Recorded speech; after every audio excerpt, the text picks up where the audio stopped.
Well, welcome everybody to the Commons post-service show. My name is Tony Murrow. If you don't know me, and if you are watching this not as part of the worship service, but watching it separately later, we have some members of a student mission team that just came back from how long were you guys gone? 10 days. 10-day long mission trip in Texas. And so without further ado, let's meet our friends. Say hello.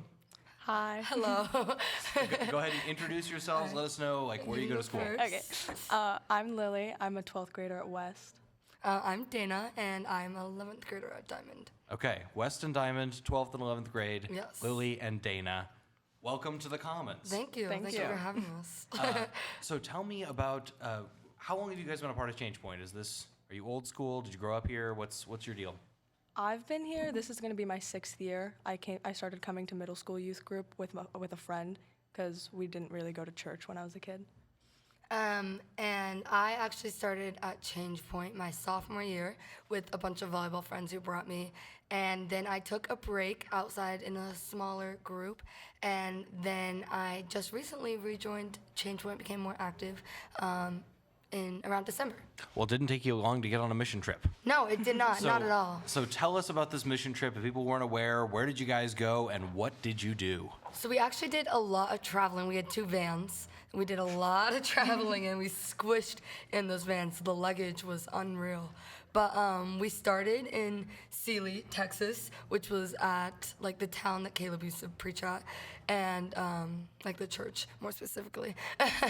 And then from there, you can explain what we did. Then we drove down to McAllen, which is a border town, super, super south in Texas. And we stayed there for 4 or 5 days doing a lot of yard work, and we partnered with World Gospel Missions. World Gospel Missions. And so we got to tour their Christian school that they put up and look at all the projects they have for the community. And then we partnered with people that go to their church to help them with a lot of the issues that came with the freeze that happened a few weeks prior. A lot of yard work. We were a landscaping company for 4 days. Yeah, so if anyone needs landscaping in the spring, talk to Student Ministries. We're great at it. They're well trained. Exactly. Well-trained. Very, very well trained. So you mentioned, there was this freeze that came through. My sister lives in Texas. She had pipes bursting and all kinds of crazy problems and everything. What did you guys hear from the people that you were meeting down there? And who were you able to serve? We served 4, 5, 6 people, and a lot of the older people there who had lived there their whole lives were saying they had only seen snow twice. Yeah. Once when they traveled and they just had no idea how to process it or how to take care of their house, and their houses aren't built like ours are. So a lot of roofs collapsed and a lot of pipes burst. So we had people that did have floods happen, but we were only outside, so we didn't help a lot with interior issues, but all of them had interior issues too. Yeah, it was definitely just a lot of simple stuff that a lot of people could not do, and that they weren't ready for, because and then it was hot again, and so no one was really ready for that freeze, which was really crazy to watch and experience. So you didn't spend the whole time doing yard work, though. You guys did some other stuff, some other ministry-related stuff too. So what'd you do? Starting off, in Sealy, we did basically a VBS Park Day thing with a bunch of kids, and we just did a skit for them, and we did a lot of we did soccer, a lot of fun. We did a sack race. And crafts and yeah. So kind of like a VBS style right, thing. Yeah, exactly. Yeah, it was a lot of fun. And then after McAllen, we went to San Antonio and we did the river walk, which was really fun. But we were also at the Alamo, and so while we were there, we did a lot of street evangelism, which was cool. And Lily, if you want to talk about that. Yeah, I really love street evangelism. We started in the plaza area, and we had our worship team just start worship. And then we sort of just sent out, we paired up and sent out, and we're just talking to people. A lot of times me and Grace started out with, I like your shirt because it said, y'all need Jesus. And so we started talking to them, and then we went back to the worship circle, started singing. We met this other youth group that was there just on a trip with their church, and we talked to them and prayed with them, and we sort of circled like little piranhas trying to find people that were moved by the music. And we just got to pray for a lot of people that way. Then we got kicked out of the Alamo. By the Alamo police. The Alamo police came over and they were like, no. So, but that was when we had met up with another mission trip that was also there. So we were like, we're not stopping Jesus. And we all ran across the street and started singing. And it was just such a powerful time because their worship leader was singing with our worship leader, Blake. And everyone just had huge smiles, and we were like jumping up and down, and it was so cool. It was really cool to watch.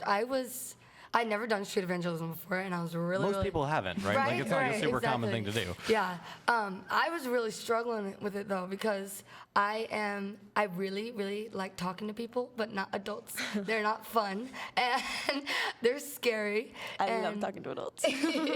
And so I was really, really, really nervous. Jacob helped me a lot, and Maddie helped me a lot. But it was a lot for me, just like I was not ready to talk to people. And so I talked to a couple people. We had like a good small talk conversation, talked about the wind and stuff like that. And then like I was like, okay, I need to like branch off and do my own thing. Because I was going through it, man. Like the anxiety was unreal. Like I could not, it was hard for me, but that's okay. Yeah, wandering up and talking to a stranger about their religious beliefs, Right? I can see why that would be anxiety-inducing, it's just a right? little scary. Totally. It's really hard. I remember, I feel like the reason I like street evangelism so much is because I had like the perfect introduction for me. Because when we went down to Costa Rica, obviously it was all in Spanish, and me and Ashlyn are the only two people that speak Spanish fluently. So we were the translators for groups. So I would walk up, the people in the group would say something they obviously would not understand, so I'd translate, and we would go back through that way. So I didn't have the pressure of actually initiating conversation. I just had all the pressure of translating it, which was a pressure in and of its own, but I was more comfortable in it. So when I had the opportunity to do street evangelism again, I was like, absolutely. Like, I'm ready to actually talk to people. And She did so good too. I love We were like, before we even like broke off into groups, Caleb was like, okay, so roughly like here's what you do. Like, don't attack them with Jesus. Like, Don't be a piranha, for example. Yeah. Exactly. Don't be like, why aren't you a Jesus follower? And we were like talking about that, and like we were like looking off, and Caleb was like, I mean, look at them, and like Lily and Grace are like off already talking to people because they're just like good at that. And I was like, holy cow, like it was insane to watch. That was definitely your calling. You were really good at that. Thank you. So what did you guys see God doing in and through the team? I mean, you had 10 days of kind of dedicated time with and for God, right? Right. What did God show up? Did he do anything? Oh, yeah. I think, he showed up. He was definitely there. All right, tell me the story. I think starting off in Sealy, it kind of was underwhelming for me because we were expecting, we had like made like 120 like snack bags for all these kids, and like a good like 5, 6, 7 families showed up, and it was disappointing kind of, but we also had these girls from the youth group at the church, and that like were there to help volunteer, and they came, we went and got lunch with them afterwards, and then they came and stayed at the place we were staying at, which was amazing, by the way. And shout out Holly. Shout out Holly. We love your ranch. But she, it was really, really cool because they, apparently after they left and they were talking to their youth leader, and they're like, they're really cool, like they're like a family, like I want to be like that, like I want our youth group to be like that. So even just starting off with that, I feel like that alone started something there. Yeah, it was really great. Even though we weren't able to reach a lot of kids or a lot of families, we still were able to reach those, like, they were 6th graders and there was a 7th grader there, and you could tell they were like, when they first showed up, they were really not really. They were like, they were their Starbucks they had their like, Starbucks. I They do were not like, want to be here. Like, they definitely just wanted to have the sleepover that they were promised afterwards. But I love forcing people to feel included, and that's what me and Dana and a couple other people like made them do. So by the end, they were like, "What are your guys' numbers? Like, I want to hang out with you." And I still get texts from them, and it was really great to at least be able to connect and open the door further for someone, even though we weren't able to, and things didn't go according to plan, but they went according to God's plan, which was really powerful. Right. And that's just like just starting off in Sealy. And then so just the first 3 days. Right, exactly. The first like 3 days were already so exhausting, like just like spiritually, like, oh my gosh, wow. And then we went down to McAllen, and McAllen was a whole nother field because it was a border town. And so it was very, very different than any of us had ever seen anything before. And it was like, wow, it was an incredible experience to watch and to see. And I don't know, it was really, really cool just to see a lot of what could happen there, I think, for me. Yeah. And then after McAllen, we went to San Antonio for the day and did the same street evangelism, which, I mean, God worked through every single one of us, even if it was just showing Dana that she wasn't ready fully, or and even just speaking to those few people through her, like that was so powerful. Or helping people realize they like street evangelism, or speaking to our worship team. Like me and Grace and Renee spoke to a lot of people near the worship circle, and that was sort of like our entryway. And they were just moved by our worship team. They were like, your worship team just looks so happy to be there. And they just look like they're just carrying the Holy Spirit right on their chest. And I'm like, yeah, they do. We have a really powerful worship team. So it was cool to see God just use all of us as like a web of connection to bring ourselves to people, which was really cool. And one really, what I found inspiring story was Heather. Heather was talking to a guy named Jonathan, I believe. Tom? No, it was not Tom. Not I think Tom. Doesn't matter. She's talking to a guy. moving on. And so he was talking about, and they were just having like a really, really deep conversation about like God and stuff like that, and how he just wasn't ready like to make that step yet, but like he wanted to basically, and he had all like everything else lined up to make the step, and he just like wasn't ready, and it really, really hit hard for Heather. But I think just that was such a moving conversation to see and feel. Yeah, and I remember street evangelism hit us all hard that night too. Like we were all very spiritually exhausted, and Heather just kept thinking like she should have stayed longer with him, but she had like a 40-minute conversation with him, and like that was just so powerful to hear her be so invested in him, and she was like very upset that she couldn't bring him to God in that moment. And it took a lot of that, really opened my eyes to see that we're just door openers at the very least.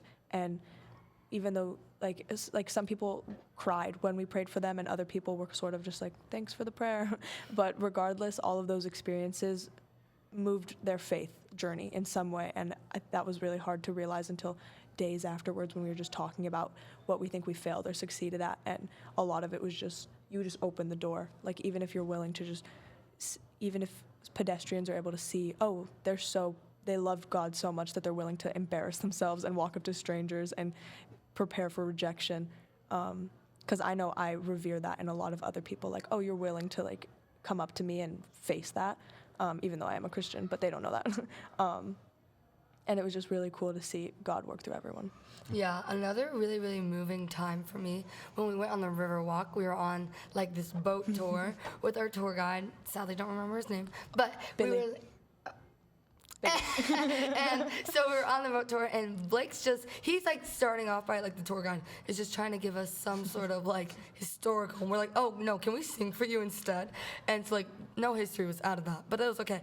And so Blake's just singing, he's showing his guitar, we're all singing worship songs on this river, and so like everyone's like walking around like, why are they singing on a boat, like what? And we're all just like crazy, like it started off really well because Blake called us Jesus freaks, like before we even left, which was kind of like a good basis to start off. And that's literally what it was. We were just a bunch of Jesus freaks, like singing the songs, and like it was really, really moving. And then afterwards, we were able to pray over our tour guide, which was really, really cool. And he was just like, I'm a sinner too, and like you can just tell it really touched his heart. And so that was another really moving experience for me as well. Yeah, the river walk was so cool. Just watching everyone like turn their heads as we walked by, whether it was at a restaurant or they were walking through, and you could see on their faces like some people were like, and other people were not amused. They're like, what? They were like, can you snap? Because half the time you could tell we were worshiping, and the other half of the time you didn't really know what we were saying. Like we're saying "My Lighthouse" like on a boat. We're doing like motion, like it was, and other times we'd be like "Christ be magnified," and you could tell. But it was really interesting just to see so many people be like, "Whoa." Yeah. And even people, we were singing like as we pulled up, and like people were watching us, and we didn't even care, and it was just so cool to not care and not have that anxiety because you're just a Jesus freak. Right. Yeah. And sorry, So what was the effect that this had on members of the team? Right. I mean, this is some pretty wild stuff to do. Right. Not things you do in the course of a normal week. Right. God's showing up. What effect did you guys have in your own life change and whatnot? I think a lot of us were struggling with a lot of doubts and insecurities and just struggles in general. And none of us really were aware of that, because I think a lot of us have that pressure in the church that we all need to be perfect within our faith, which is so unreachable. But like through that, we like just had a really, really good conversation in San Antonio at our Airbnb until like 3 a.m. And we were just talking about like all these doubts that we had, and we're like, oh wait, like everyone's struggling with the same thing here, weird. And it was really, really reaffirming to just be like, you're not alone in this. It's so normal to have doubts, but like God's got your back through all of it. And I think that was a really big impact for me. Yeah, and that was, I think, the perfect way to start off street evangelism, and then to also start off our debrief period, which was 3 days at like some ranch with no service in the middle of nowhere. If you go on, I'm sure there's Instagram pictures of a drone shot of the place, and it's scary. Like, Looks like Saddam Hussein's hideout, no, right? like the pool was green, It was like neon green, literally and we all green. swam in it. But We're not dead yet. No, no, it's so fine. we're fine, I think. Parents, if you're watching, Change Point accepts no liability or responsibility We at signed- all. we signed papers. We all signed waivers. Okay, go ahead. But it was really nice to have that debrief period, because by the time we got there, we were spiritually drained and mentally and physically drained, because we had been working nonstop for a week, and like we were happy to do it. We were all jumping at the bit to do it. But it was really great to be able to talk to each other and shift our mission focus from outward focus to inward focus, because a lot of us had just been pouring out into everyone around us so happily, and by the time we got there, we were like, wow, we have nothing left to give right now. So It's time to like focus on ourselves. Yeah. Which was really, really good. And it was necessary, I think. Like, I think a huge deal with us being high schoolers on a missions trip is you have to learn that while we are there to serve others, we are also there to grow in our own faith. And so like we need to like remind ourselves of that constantly, because a lot of like I know some people were struggling with this, like we need to be serving others, like why aren't we serving others right now, like this is why we're here. And it's like, yes, but to serve others we also have to be strong in our own faith, and I think that was important. yeah, all of the nights ended with long conversations. Like we would just want to break off into groups and just be able to talk to each other about whatever issues we were struggling with. And for me, having gone to Costa Rica 2 years prior with the church, it was really nice to have that debrief period again. But this time, it was different, because in Costa Rica, we were in Jaco in these little villas, and we would just go out and be tourists for the day, which was nice. But at the ranch, you're like forced to stay inside, or not inside, but stay within the group.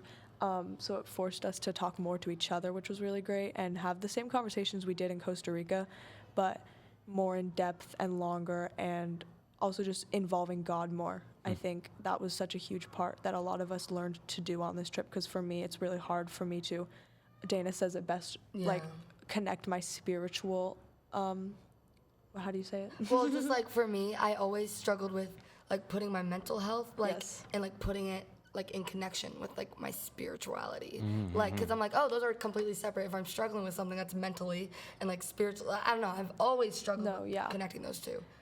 Yeah, exactly. And it took that 3 a.m. talk in San Antonio of me mentioning something and Grace going, oh, well, that's Satan. And me being like, oh, like it is. Like I had never thought that, because like at least the way I've been in this church, Satan's kind of an icky word. And in youth group, it's not really talked about a lot, which is not a bad thing. But from my perspective, I had never really like connected Satan being someone that actually affects me. He had always just been the icky bad guy in the corner. Right. So through this mission trip, like being able to connect so many issues, and like so many times I had doubted myself or hated myself, to Satan wanting me to do that, to pull me away from God, and then seeing how I had been pulled away and like let that happen. It was really great to be able to see that, and also connect that to other people who couldn't see it too. Because other people would be like, I just feel like I've failed this trip. And I'm like, that's just Satan getting at the good people, because we were doing so much good that he wanted to tear that down so hard. And it was difficult, and he attacked like the only aspects of us that were still weak by the end of it. Right. It was like everything that we already struggled with is being picked on 10 times more, because you're doing this amazing thing in God's name. And, you know, Satan hates that. And so it's like you're just being all the way like torn down, and it's just learning to take that like low point and then connecting it to God and being like, it's because we're doing a great thing, and like God's got our back still, which is really cool to see, I think. Yeah, she said it good. I think the ranch debrief not only opened our eyes a lot to that, but just giving ourselves the grace we give to others. That's what my devotional was about, so I'm very passionate about this topic. But it was interesting to see how everyone was struggling with different things, but also like the exact same thing. Yeah. We would all like, God kind of put that message into my head one of the first nights where me, Dana, and 2 other girls were talking, and eventually Sophia Swan came in and talked to us too, which was really great. but we were all talking, and we would like sort of take turns, and the same thing would Like, happen. what are you struggling right? with? What are you struggling with? We would all like pour into this person and be like, no, like you're completely valid. Like everything that you're going through is completely normal and fine. And then they'd be like, I don't think that. And then the next person would go, and we'd all do the exact same thing. And like we would just all pour into these people and not give ourselves an ounce of as grace. soon as it's our turn to share, like everything that we're just being like, that's okay, that's totally normal. We're like, that like, we can't have that with ourselves. Exactly. And it really was just about like learning that like we gotta give our like if we set ourselves this metaphor I really love is when we like are climbing, say like the pillar. Oh thing. yeah. I love that one. So when you like erect your pillars of faith and the top is your goal of where you want to be, you're letting like the higher you build that, the more you're gonna have to climb, and we're never reaching it. So you're just gonna keep climbing, and the higher you get, the easier it is to fall, and the easier it is for Satan to just see you and like tear you down time and time again.